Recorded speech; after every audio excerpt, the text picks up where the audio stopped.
Hey everyone, it's Trevor. Grab your Bibles. Let's go through the Word.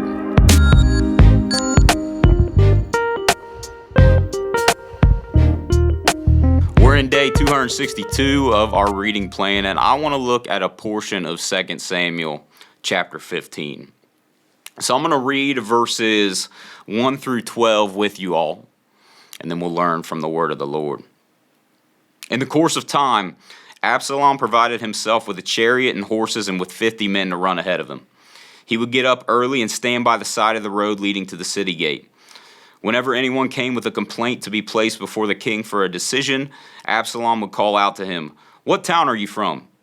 He would answer, "Your servant is from one of the tribes of Israel."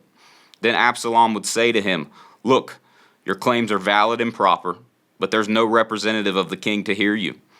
And Absalom would add, "If only I were appointed judge in the land, then everyone who has a complaint or case could come to me, and I would see that they receive justice." Also, whenever anyone approached him to bow down before him, Absalom would reach out his hand, take hold of him, and kiss him. Absalom behaved in this way toward all the Israelites who came to the king asking for justice. And so he stole the hearts of the people of Israel.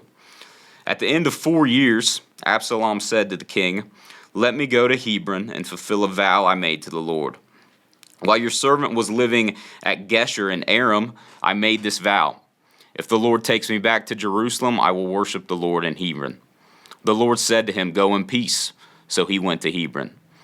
Then Absalom sent secret messengers throughout the tribes of Israel to say, "As soon as you hear the sound of the trumpets, then say, 'Absalom is king in Hebron.'"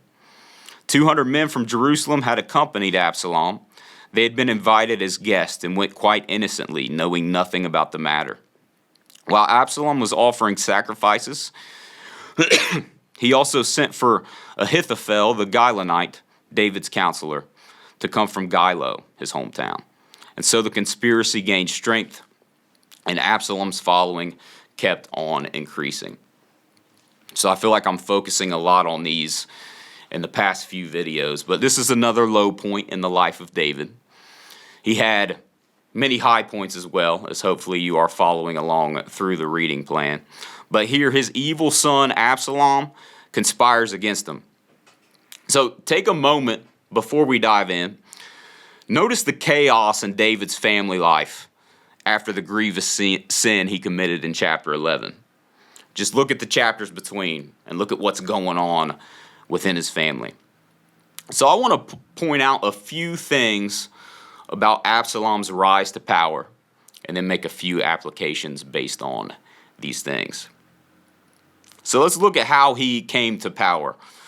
Verse 1, he aimed to create the appearance of power and importance. So he provided himself with a chariot and horses and 50 men to run ahead of him. So as Absalom went around, he looked powerful to the people around him.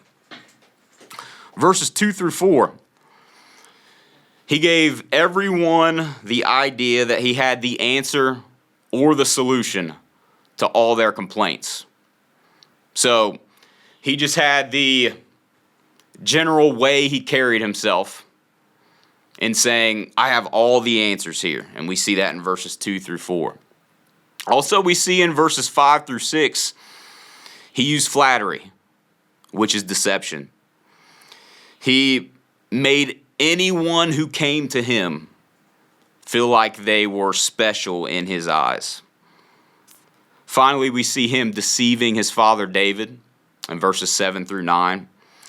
And he deceived the 200 people who were with him, as we see in verse 11. They had been invited as guests and went quite innocently, knowing nothing about the matter.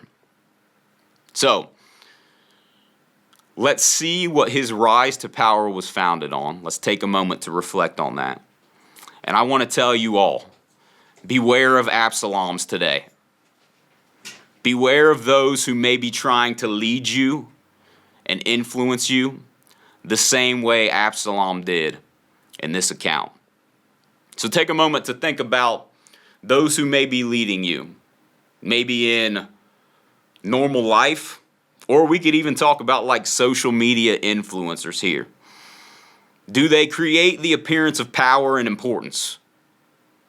Do they make themselves out to be more important than everyone else? Do they seem to have all the answers? Are they telling you exactly what you want to hear?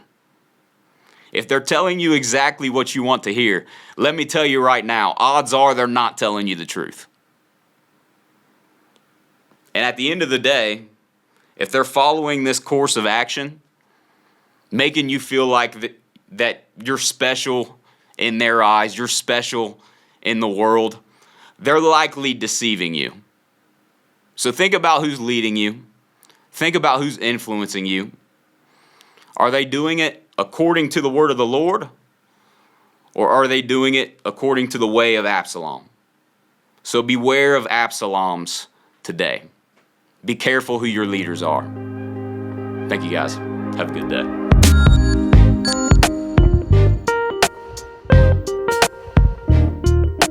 Remember to like, subscribe, and click that bell.